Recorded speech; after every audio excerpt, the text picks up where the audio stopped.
The story name is A Famous Artist-3.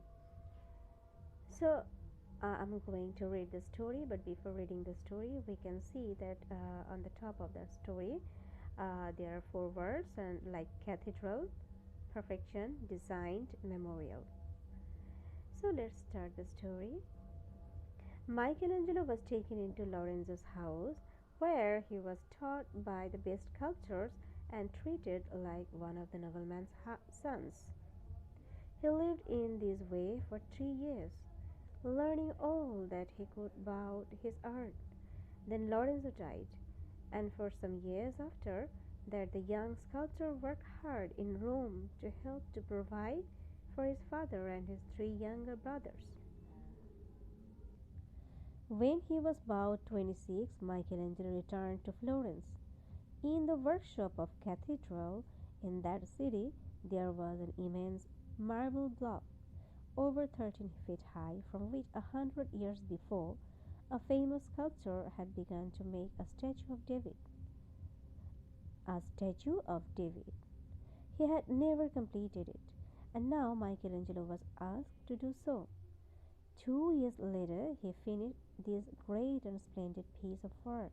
It's still to be seen in Florence and is one of the best known of his sculptures. Michelangelo's whole heart was in his sculpture. He loved very simply, even poorly, and cared nothing for a gay life, fine clothes, or rich food. He took great pains with his work, down to the smallest details, and was never so happy as when spending most of the 24 hours of every day with his mallet and chisel in his hand. There was a story about him which says that he was once visited by a friend who found him just finishing work upon a statue. Some days later, the friend called again and saw him still at work upon the same piece.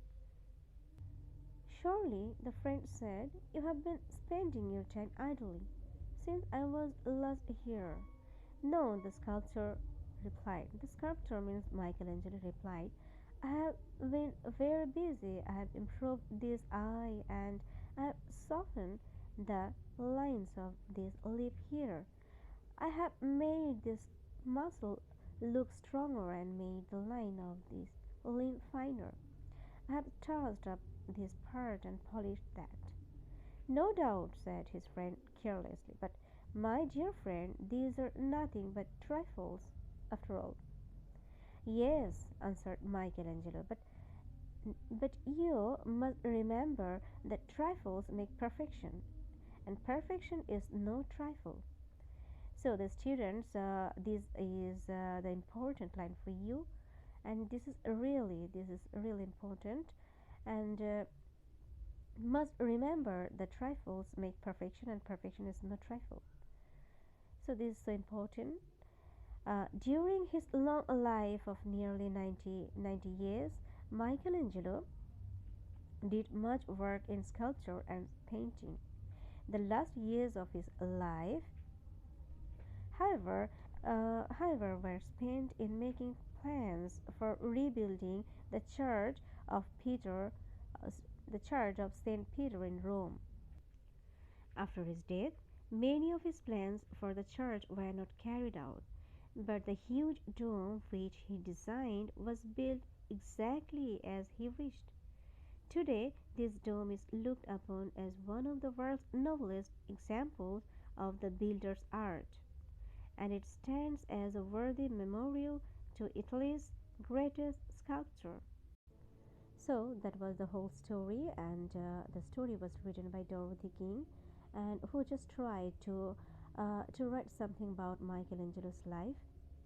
So, my dear students, I am expecting that you are going to practice this whole story again and again frequently. We're going to practice this, and especially I'm suggesting you that you can see some underlined verse, and I hope that you are going to practice this underlined verse for especially for unseen, and expecting that you are going to practice more and more time.